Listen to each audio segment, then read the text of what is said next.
Welcome to the University of Manchester's Economists Talking About series.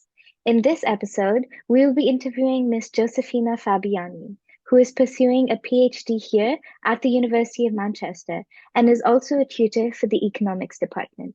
To begin, Ms. Fabiani, could you please tell us a little more about yourself? Well, very nice to meet you, and thank you for inviting me to this session. So, as you correctly said, I'm doing the PhD in economics here at Manchester University, and I have arrived to Manchester in 2017 because I'm originally from Argentina. I did my undergrad studies there, and I was working in the industry as a financial advisor, totally different to academic life. But I always wanted to pursue another degree and do a master's and a specialization to continue learning. So I applied to do the master's here in Manchester, and then I stayed during the PhD. Currently, I'm on the ending phase of the studies, so hopefully graduating soon. And it has been a great experience so far, so happy to share it with all of you. Right, thank you so much, Ms. Fabiani. So, moving on to the first question, what is it like doing a PhD on a daily basis, and how are you able to kind of balance this with your teaching? Oh, it's very different to what it was and what it is for to do an undergrad or other studies because you're moving for being a consumer of knowledge. Let's say you go to the class, you listen to the lecturer, you go home, you read the lecture notes, you read the books, and that's it, and you learn it. You, of course, there's always some discussion involved, but you're like learning it.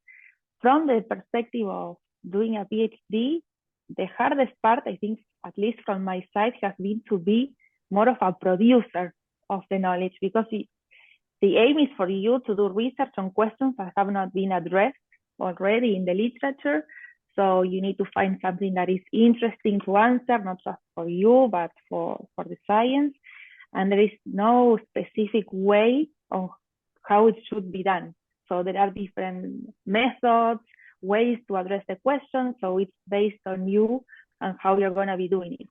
And typically you are not on your own because you have advisors that can guide you and give you advice on how to do it. And then depending on the project that you're doing, whether it's going to be single author, that is going to be just you doing the research. It can be more time with yourself, or you can do a co-authorship either with other colleagues from the PhD, which so far here I haven't seen it to be as common, or with other economists. So typically, let's say you do in the first year some courses, advanced courses in the subject overall, and then specific of your area. Mine in this case is macroeconomics, so I did some courses in macro advanced as well. And then you're going to be working in the first project, the first paper that you have. You discuss with your advisors, with your colleagues. There are PhD seminars. We also have external seminar speakers that come to present at our uni. So for instance, in macro, we have the macro seminars happening on Tuesdays. And that's very good because we can also, as students, meet with this person individually and discuss our research and also talk about whatever, the academic life, some experience. They always have very good advice to give. And that's how you continue building it. Then you can do teaching as well, as you were saying. So you have to balance it. And it's not always easy because teaching is always very demanding. So in my case, the way I prefer to do it was the years that I had to be most active taking courses. I preferred not to do any teaching, but I was doing teaching when I was more light in my time schedule, let's say. And I was trying, with the help of the people arranging the courses in the department, to have it as blocks, let's say. So couple of days full teaching and then other days just for research so I could focus better. So that was very useful for the balance. And then in this last stage that I'm in, I decided to stop with the teaching so I can focus on the research. All right. And what is your experience of teaching undergraduate students like? It has been very rewarding, especially seeing the advance in the students. maybe you could see that some topics were not clear, or they maybe some were taking more time to understand the concept. So then when you see the progress, that was very good. At the beginning, I wasn't sure whether it would be good not for me to be there because it's amazing, but where I would be able to communicate and be able to explain in the way that was useful for the students. But what I was trying to do always is going back to my times as an undergrad and what I liked in the tutorials, what could be, improved. So just positioning myself in the place of the student and to see and talking to them. I always like to having the discussions in the tutorials. So I think that has been very rewarding. I liked it a lot. So I hope the students enjoyed it. Right. And do you think that there's a lot of differences between when you were an undergraduate student and undergraduate students now? Well, my undergrad, as I was saying at the beginning, I didn't do it in the UK. So the difference I can have is with many years ago when I graduated in another country. And the first thing I noticed, because here I was a master student, so I managed to have the experience of being in the tutorials as well, that I think the tutorials is the most different part, at least to how it was back then at my university and how it is here. Because I remember that going to the tutorials for me has always been, when I was in the undergrad, it's a time for you to go and discuss with other students the questions that you were given. And that's it. And there is a tutor there in case you have a doubt, but you were not given the answer sheet. It all came from the discussion of the students. If you don't understand, continue. Meet outside. We were always meeting outside a university hour. So in the home of one of us, that's how you build the friendship as well. I have very good friends that I still have them from uni back then. And it was the discussion. If it's not clear, go to the office hours. And we were going to the office hours and discussing there. So I think in that way it's different here. And that was what surprised me at the beginning, that in the tutorial, sometimes depending on the course, but there's not that much discussion involved, but rather you go there to get the answers.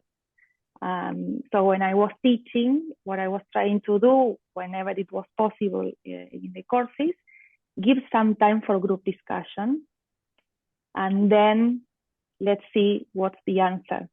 But I think it's important, it's different, the learning process when you are discussing with your peers than when you are given the answer. So I think that was the main difference I can come up with now.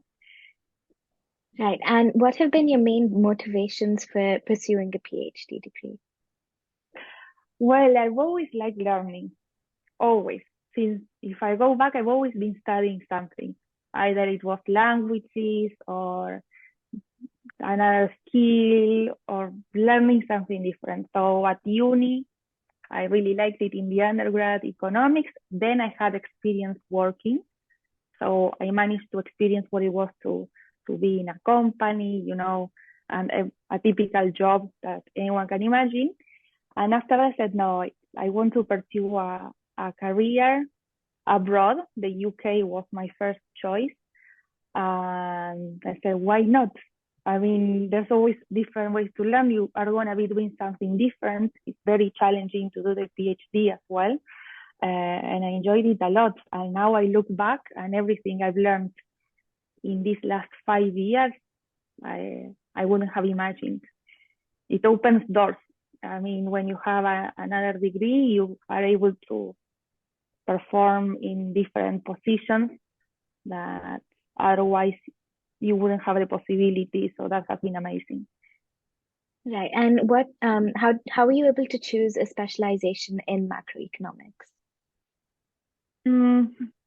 Well, I remember with macro, because I was having also economics at school. So I was always curious, and I liked how they were representing complex topics as everything that happens in society in economics with variables, and you could see the relationship. Okay, if this happens, what's going to happen with all the other variables involved in the economy? And that I remember going back from school and then being able to understand better the news and the discussions that were happening on TV. And coming also from a country where in Argentina, where the economy, everyone talks about economics, there were lots of issues there and things happening. So it's a topic that everyone is involved and discusses. So to give some framework to that, I liked it. So then during the undergrad, I was also interested in that part. So for me, it wasn't a hard choice to go and say, well, that's the area I enjoy the most and want to continue learning. Yeah. Right. And how would you say that your research impacts your teaching?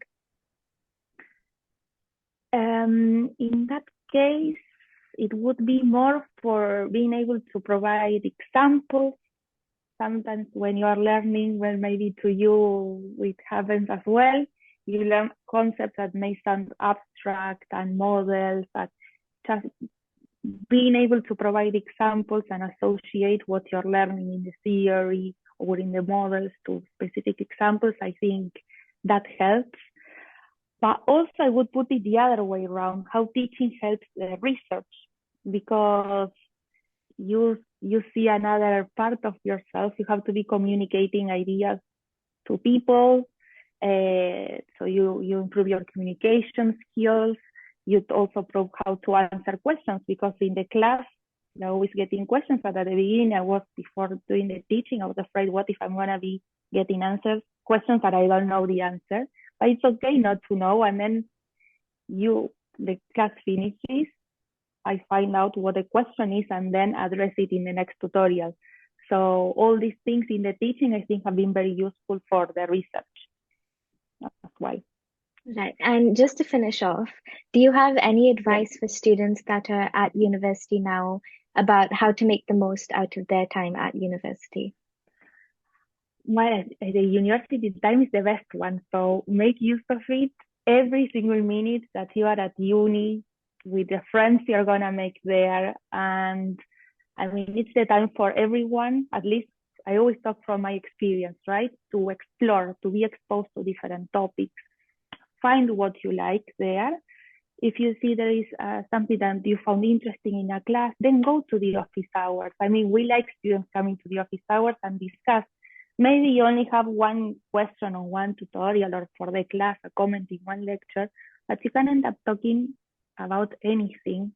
And you may get also very good advice, not only from lecturers, but whoever you meet at uni, and listen to that advice, because it's people that have been there in the past and are giving you some hints. And just learn and be patient, because once you find something that you like, just go for it. Don't wait for somebody to knock your door and tell you, here is the opportunity you are looking. No, you have to look for the opportunity, learn. I know I wanted this, I was telling you before, to study abroad and pursue this degree. Okay, I was taking classes, learning English, improving skills, applying to different positions, training, and then it's going to happen. But it's the time to explore. Also, if you're a student and you have the possibility to do, let's say, an internship or an exchange semester, that opens your mind. If you do an internship, you get that taste of what it would be once you graduate to be working somewhere. Maybe you like it, maybe not. But then you will already know better which is the path that you want to follow. And if you do an exchange and you go to another country, let's say, it's going to open your mind and it's going to be amazing. You build networks. So explore and use the time at uni and use the office hours and learn. It's the time for you to learn and be curious. Right. Thank you so much for your time and the insight, Ms. Fabiani. Remember to come back next time for our next interview with another exciting economist. Thank you for inviting me. Bye-bye.